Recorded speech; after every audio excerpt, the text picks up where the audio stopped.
because we measured everything that was going into it, all the transformers, electronic components for everything. And when we got to the end, even though everything was perfect going in, close enough, assembled in the right place, connected the right way, it did not work right. So you've got a very expensive pile of products piling up. We couldn't figure out what was wrong. We already knew the inputs were good, the process was supposedly good, well-defined. We actually had to sit down and walk the product through each step, each manufacturing step. And even though this was an electronics product measuring lots of electricity, it had a mechanical component in it. We took a transformer, okay, coils of wire around a precision iron core, and mounted it to a board. We had 6 of them. Somebody decided that the metal tabs that held it to the board should be bent over with a hammer. They were tired of gently using pliers and twisting it. Let's just use a hammer. It only takes a few seconds. The steel in those transformers was a precision manufactured, heat-treated steel that was very good and very linear. It did great things, except when you hammered it. If you dropped a transformer, it was bad. If you hammered it, it was really bad. We managed to find the person, only one person who started doing the hammering, and we caught it before it spread to all of them, trying to speed up the process. So, hammering bad, process was bad.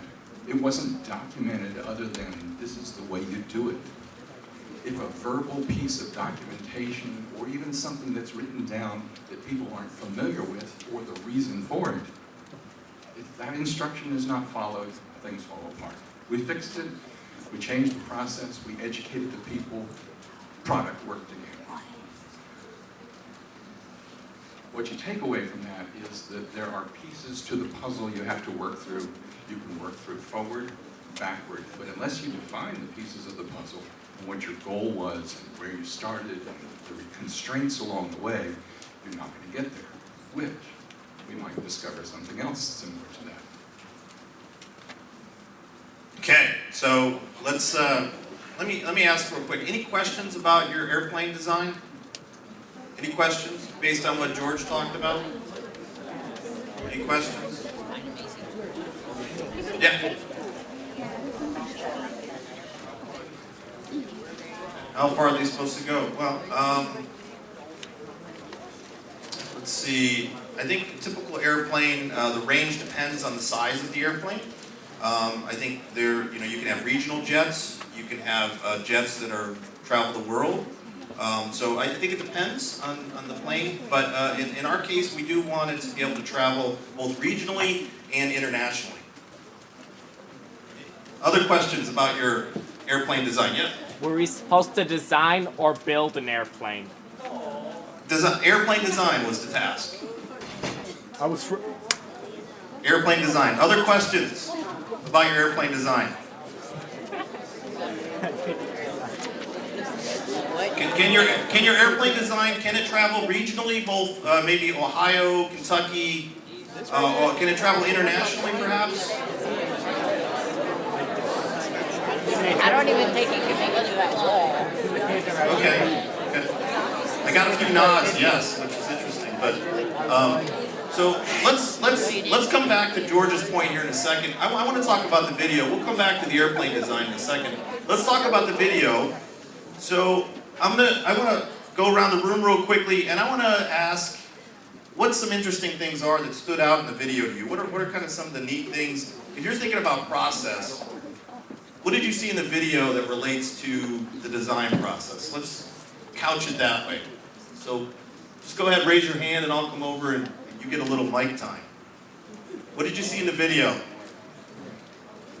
Yes, or you can stand up and speak because you're really far away and I don't want to walk over there. Alright, first the guy brought the supplies in and he said what the problem was and what they had to work with. Okay, good. So I heard something about there was a problem. Houston, there's a problem. Okay, what else? Yeah. But there weren't any documentation of what they were doing during process of making something. That's a great point. So he just kind of threw it on the table and said, here it is, right? Okay, other interesting things that you noticed? Yes? They didn't really, they didn't have like a blueprint as to how it was gonna go together, but they just said like this is what they have to build. They didn't like have any instructions, like written instructions of it. Okay, yeah, so no, didn't really have anything to go from, kind of just threw all that stuff on the table. Other interesting things? Maybe one or two more? Anyone? Anyone? Teachers? Teachers, help out. Anyone? Nothing interesting? It was kind of a boring video? I think that movie was actually up for a few Oscars, so it was pretty good movie. Time constraints? Good. So time constraints, how about one more? One more interesting thing about the video. How about someone in the front row? What do you think? Anything interesting? Prototype? Was there a prototype? What was the prototype? What did it look like? It was square. It was round. Okay, so the video, let's talk about that. So all really good observations. I think actually prototypes is a good thing that we hear a lot about. But let's kind of look at it this way. Let's talk about it as a process. So the first thing is something happened, right? They're flying around in space. There's a shimmy. There's a shake. Something's not right. And Houston, we have a problem. So something happened, right? And the folks down in Houston said, yeah, we have a problem. They looked at their screens, and so they identified the problem. They said, yep, we do have a problem. Here it is. Something's wrong with the CO2 filter, and they were able to identify the problem. So that's the first thing in our process, is we need to identify the problem. What is the problem that we're dealing with? The next thing that happened is what I think we call an essential question, right? So what's the question here? What was the question with Apollo 13? Yeah. How they can get like the circular thing to fit the square box. Almost. That's good. That's good. That was one of the questions, but I think we had a question even before that. What was the question? But right, we're getting close. That's real close. What went wrong, right? Okay. Yeah, but we kind of determined, we know we have the problem. They figured out it was a CO2 filter.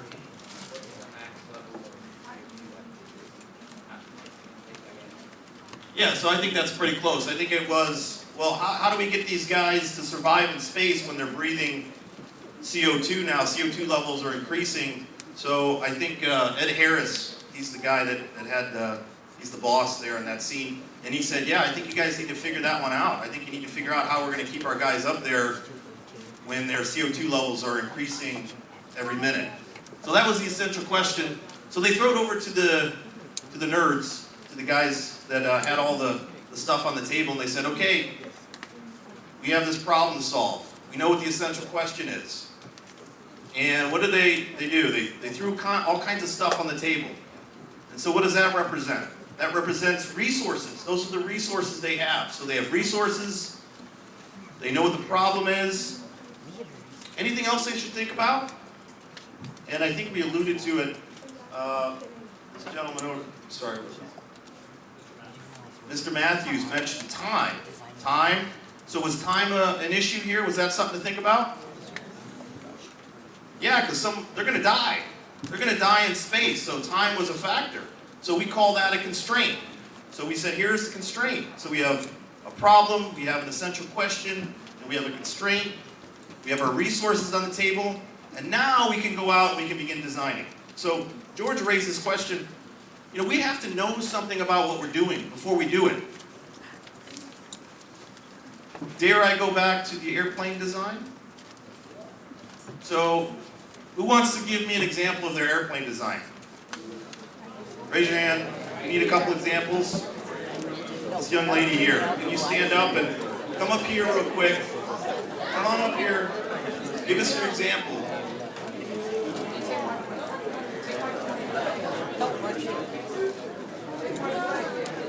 Tell us about your airplane design. Do you have a name for it? Tell us about it. How did you decide?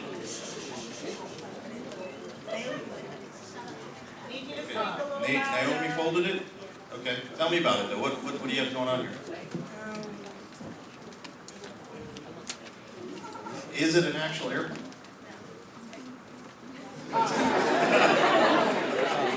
Good call. Oh, okay. So, do you want to just present it or demonstrate it? I guess. What do you want to do? Throw it. All right. Let's throw paper.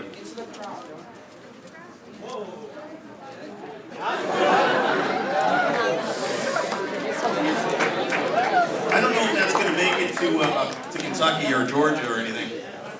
I don't think it'll make it to France for sure. So did that meet? Is that successful? Was that a successful design? Why was it successful? You said yes? Oh, good point. Good call. I don't think it'll get me to France, but you're right. I could take it to France.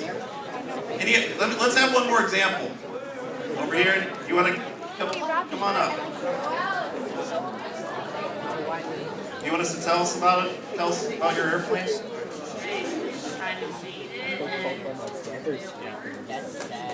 Okay, your airplane, you hope it works. All right. I guess you're going to demonstrate it then. Okay, go for it. All right. Did that meet our goal here? No. Why not? Why did neither of these examples, why did they not meet our goal? What's that? They didn't go to Georgia, right? What did I ask? What did I ask? A design of what? Okay. What kind of plane? Did I say paper airplane? I gave you paper. Doesn't mean I asked everybody if they wanted a pen or pencil to design an airplane, and nobody raised their hand. I got one.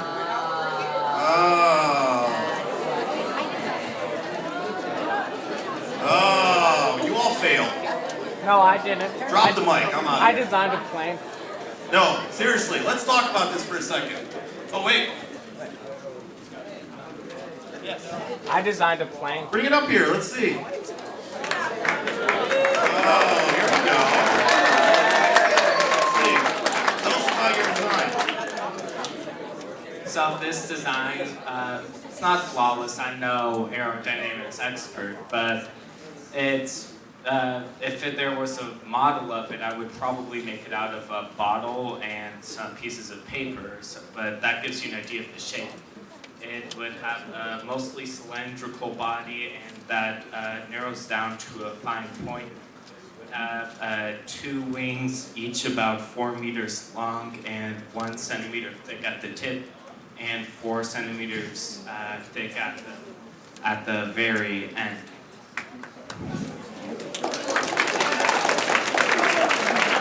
All right, let's hear it for Calvin. Let's hear it for Calvin. So, let me just say about Calvin. Calvin, that's awesome. You did awesome. That is fantastic. But Calvin, you're wrong too.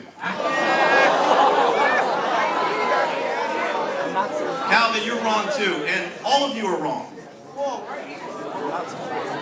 Why are you wrong? Why are you wrong? What's going on here? What are we trying to get to? Let's talk about the movie. Let's talk about what George talked about. What is it that we need to do when we first start to tackle a problem? What do we need to do? We need to ask a question. I think I asked all of you 5 or 6 times, do any of you have a question about your airplane design? And no one asked the question. No one researched and understood what the problem was. And that is a critical step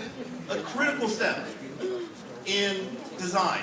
That's the most critical step. Because I can design anything, but I can't design anything if I don't know what it is I'm designing it for. What is the problem? What is it that I'm trying to do? What's the essential question?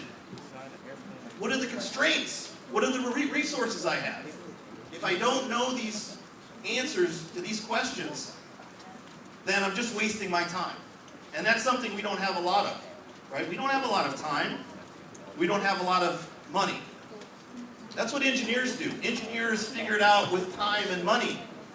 Otherwise, you're just a scientist. Who wants to be a scientist, right? So engineers embrace the design process because we ask the question, we understand the constraints, we understand the resources, and then we apply those to a design. Okay? So all of you did a good job with the airplanes, but again, all of you assumed that you knew just because you saw a picture of a paper airplane up here, and I talked about my inspiration for flying, you assumed that, oh, I'm going to design a paper airplane. And the gentleman over here, again, he's the only one that actually said, okay, well, hey, maybe I need to design a different kind of plane, which is a good step. But even you didn't ask a question of what kind of plane? Where's it going? What do you need to do with it? What do you mean by airplane? Right? Yes? One person actually asked, do we make an actual airplane or Okay. So those are the kinds of questions we do want to ask, though, okay? So make sure when you're presented with your design challenge, the first thing to do is not to jump in and just start designing. The first thing to do is, what are the important questions I need to ask? What are my constraints? What are my resources? What's the essential question? And then you can move forward from there. Okay? So we've done that. We've asked our question. And let's go back to the video and refer to it. Let's talk about the resources and constraints. We talked about that. So what happens next? So they dropped their finished product on the table. They said, here you are, we're finished. And they didn't have the luxury of going up and putting it into the spaceship and testing it. They only had one chance at it. But if we were actually designing an actual product, what we would do is we would take that product, and somebody used the word prototype, which is a great word. So they use the word prototype, and what we mean by that is you're going to take what it is you designed, and you're going to go out there and you're going to test it. So a prototype is an early version of something that we can go and test. So we test it, and we learn from it. And then we go back and we do some more design. And then we come back and test it. And then we do more design. And we go back and test it. And we do more design. When does that stop, though? When do we stop? When do we stop designing and testing and designing and testing?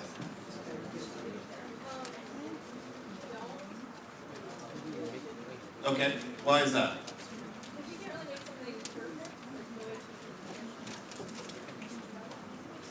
That's awesome. That's a great answer. What's your name? Sydney, great answer. Let's hear it for Sydney.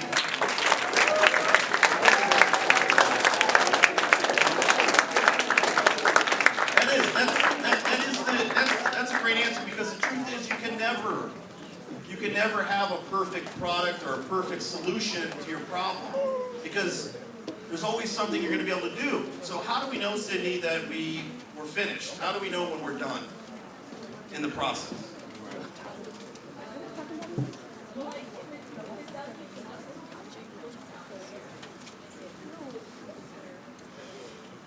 Should we just keep going then and just keep on making it better? Why not? Oh, there's the word. Those are the two words I'm looking for. Time, money. And what do we call time and money? What's the word that I just said we need? What's one of the things we understand? Not resources. Constraints. I heard someone say it. Constraints. So time and money are constraints. So that's when we stop designing, when our constraints dictate that we can no longer continue. We can't continue because of time, we can't continue because of money, we can't continue because of some other constraint, okay? So now we've kind of laid it out through our video and through our airplanes. There's a process. At the front of the process is collect information, understand the problem, ask the right questions, gather your resources, identify your constraints. Then we begin design. And as George alluded to, and some other folks over here, let's even document it along the way so we know what we're doing. And we can refer back to it. And then once we're completed with our initial design, maybe we have a prototype. and we do some testing, and then we iterate, and we do some more testing, and we iterate, and we do some more testing, we iterate, and then finally we come to the point where our constraints kick in, we've run out of money, we've run out of time, and we have to deliver what it is we have. We drop it on the table and say, here you go.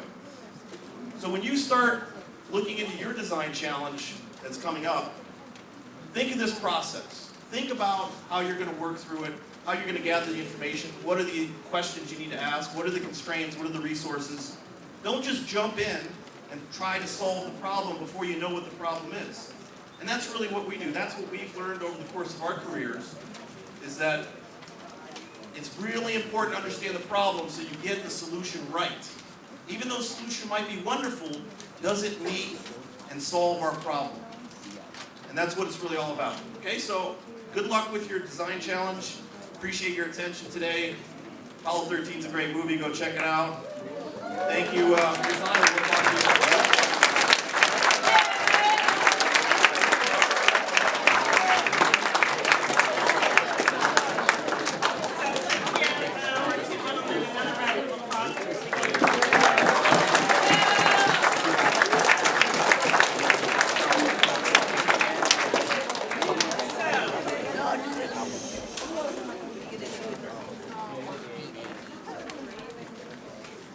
This is the first step on the journey towards our design challenge.